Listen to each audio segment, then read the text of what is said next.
Thalapathy biggest fan. Thalapathy fan. ఆ cinema కంటే మావుడు చేసే సినిమాని ఇంకా బాగుంది చూడండి.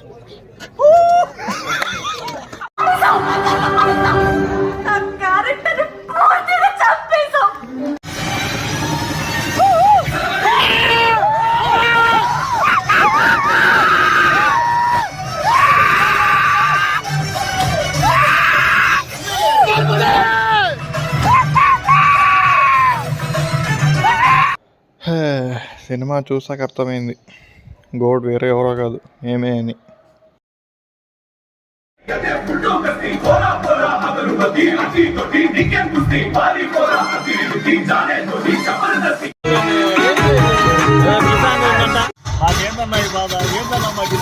అనవసరంగా వచ్చామన్నా. ఆ గోడ్ డైజెస్ట్ చేయలేక దీన్ని డైజెస్ట్ చేసాక వచ్చాం.